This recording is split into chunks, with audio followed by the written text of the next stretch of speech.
This presentation is entitled Liquid Apologetics. We start with our mandate to permeable listening. Permeable as in to allow things to come into us deeply and to listen deeply to the culture around us. Several reasons for which as Christians, as Christian apologists, we need to be listening to the culture around us. First of all, because of the incarnation.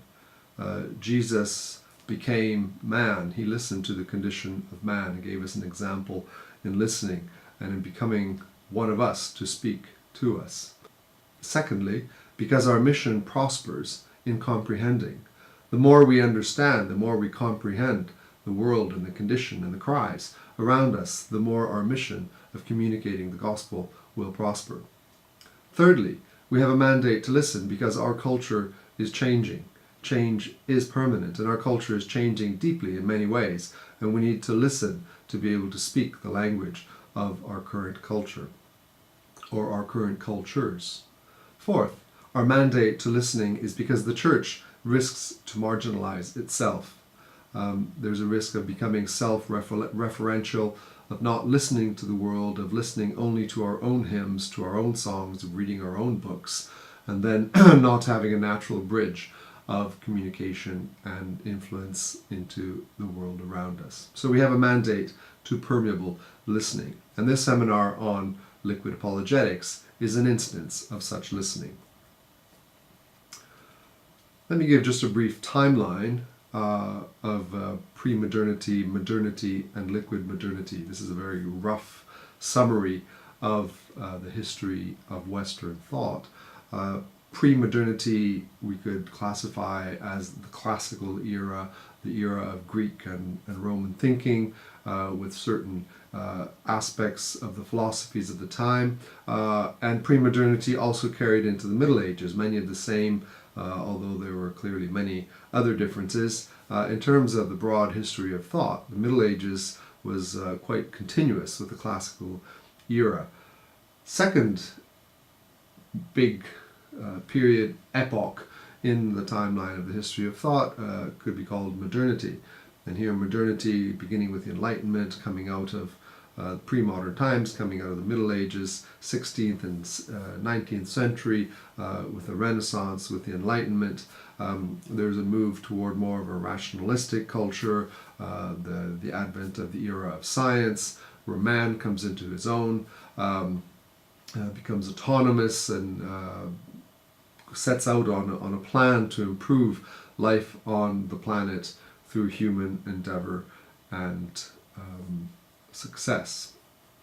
A third era has been called by Zygmunt Bauman liquid modernity, and this seminar will be engaging in particular with the thought of Zygmunt Bauman. Postmodernity or postmodernism is the word that is more current and more popular. Bauman, for reasons that we will see in a moment, prefers the term liquid modernity to postmodernity, and this is a 20th century, and from then on some would say we are in postmodernity or liquid modernity. Now clearly the times are not as clear-cut as the lines on a diagram. There's many aspects of pre-modernity that are still with us, as there are many aspects of modernity that are still with us, and liquid modernity, so there's several components within our current cultures. Now, what exactly is modernity?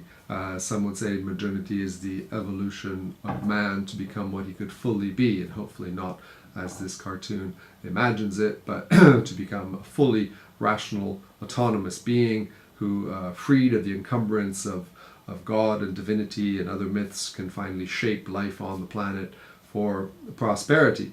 So the main ideas of modernity, Bauman claims they're still very much with us. Modernity and all its prevalent features summarized as a compulsive drive for progress, a thirst for creative destruction, a compulsion to replace the old with something new and better, as well as the belief that man has unlimited creative powers, are still part of contemporary culture.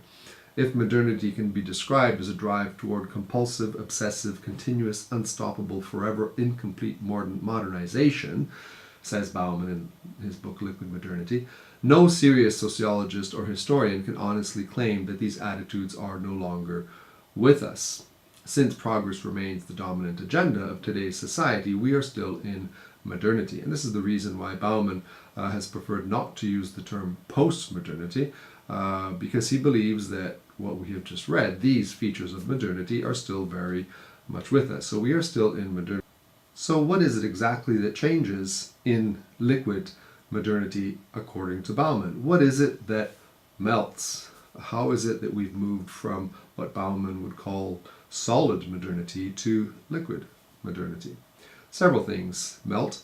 There's an element of stability that melts, whereas modernity believed that things were stable, were permanent, and that we could build on those. Liquid modernity is an epoch where stability has melted. Together with that, the sure rules of modernity, the rules of science, the rules of philosophy, the rules of political utopias, those have also demonstrated to be not as sure as modernity thought they would. And so those sure rules have also begun to melt. Together with them, the utopias that characterized the past centuries, utopias of communism, of fascism, even of capitalism to many extent, these utopias have demonstrated all of their weaknesses and failures, and these utopias have melted. And so today some have described our current times as a time of idealists without any ideals. There are no utopias toward which humanity is moving of common accord in postmodern culture.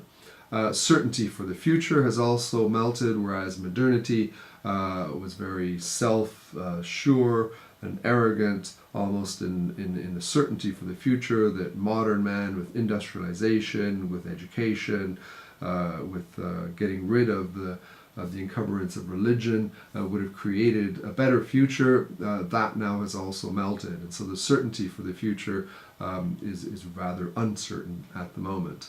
And of course, the trust in mechanisms has also melted. The mechanisms of industrialization that would lead to prosperity, the mechanisms of continual scientific progress that in many cases ended up not bringing prosperity but rather terrible weapons of mass destruction, mechanisms of social evolution, and all different mechanisms have melted in post-modernity, and so no longer can society seem to rely on mechanisms for its future.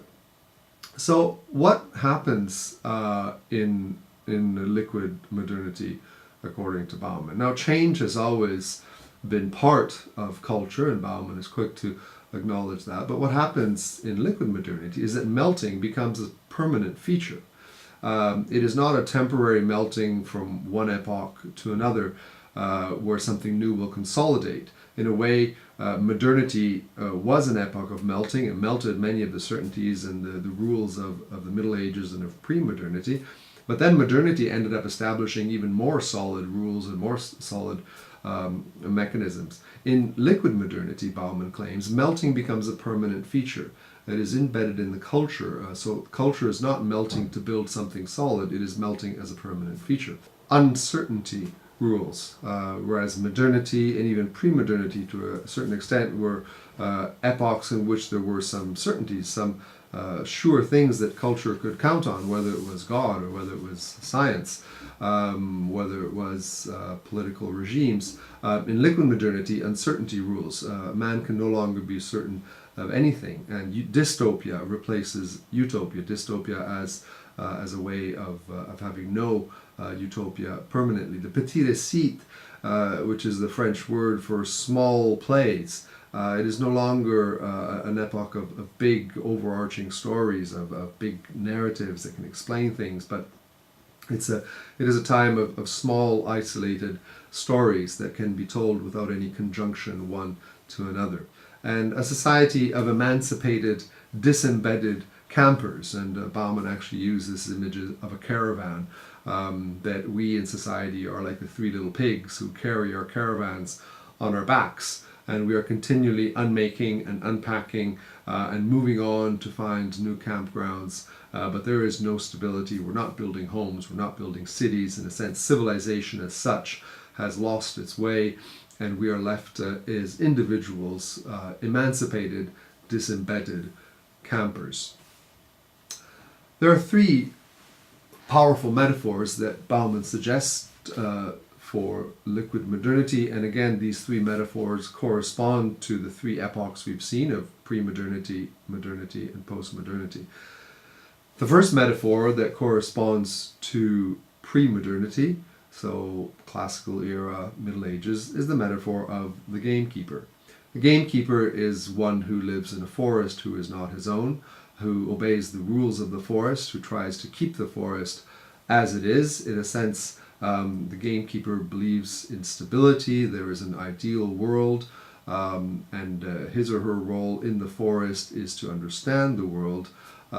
Truth is out there, so the correspondence theory of truth is the idea, the notion of truth that the gamekeeper would have. The forest is true, and you must simply live in the forest and understand it. Happiness, therefore, for the gamekeeper is harmony with the current world. The second metaphor, which corresponds to modernity, is the metaphor of the gardener.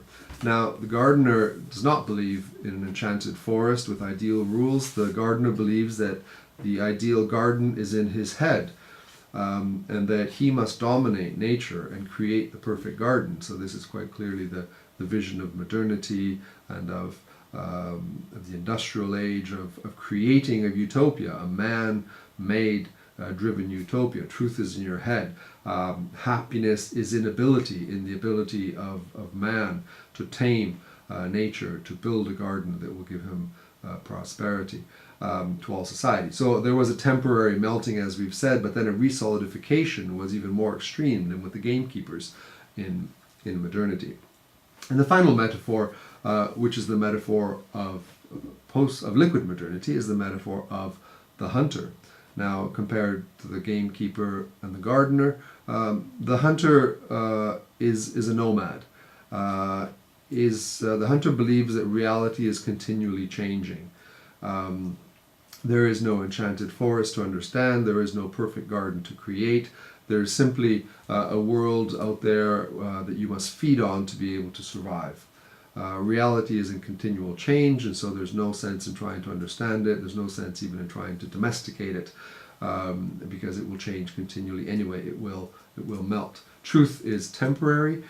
It is personal. It is subjective. So are identities. Identities are temporary. They can be taken off and put on according to circumstances. Happiness for the hunter is simply surviving, and surviving is found in consuming in different ways.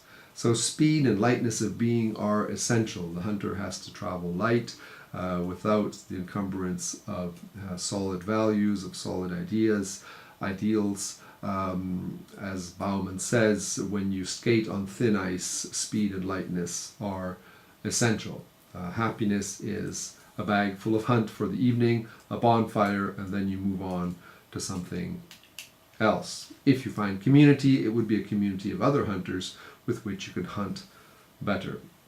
So what are the hunting values that we can now take a look at as we start to think of apologetics and liquid modernity? What are some of the values in a liquid modern culture that we can build on to listen to this culture and to build bridges of communications with the Christian faith?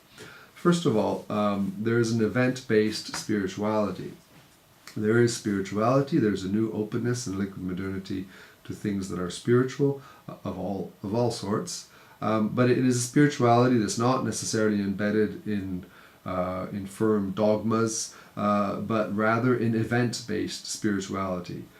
So there are events that create community, events that give an experience of spirituality, and these events are highly valued by hunters as something that they can survive on, something that will feed their spiritual nature with an event. But once the event is over, there isn't the encumbrance of something solid that you need to belong to for your entire life.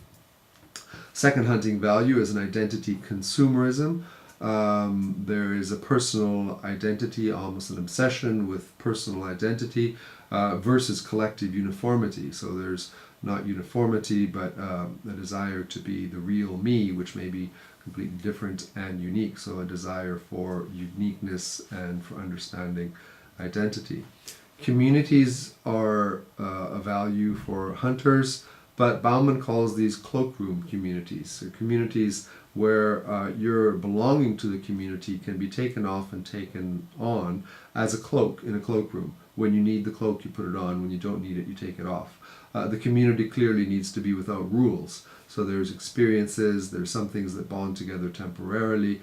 Bauman speaks about swarming communities. So like a swarm will gather around an event. Will gather, for example, a swarm of wasps will gather around a carcass to feed together on the carcass. But then once the event is over, the community disbands. There are no hard and fast rules. The hunter values freedom of movement and traveling light, as we've said. So freedom, the lightness of being, present reality versus eternity. For the hunters, time wins over space. It is the present reality that is the most important thing for hunters. So in the three Latin words, memento mori, ad maiora, carpe diem, the carpe diem is the hunting value. The memento mori, which means remember that you will die, that would be a pre-modern value of Middle Ages. The ad maiora, which means always better, that would be a motto for modernity of man making himself always better. Carpe diem, live for the present fleeting moment, is the motto of the hunter in liquid modernity. Survival trumps solutions. The hunter is not looking for the solutions to all the problems of the world altogether. He or she is looking for survival tactics and solutions that may be just for the one time, the one-off that will allow to survive.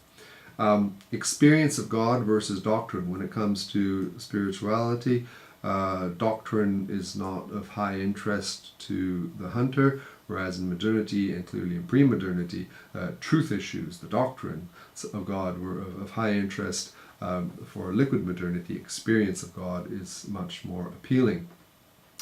And finally, survival in difficulty versus solutions. So similar to point number 6, the solutions for the entire world, for the entire planet, are not as interesting to the hunter as survival in difficulty. How can God, how can faith help me in my present difficulty, in my existential angst, in my facing relational difficulties?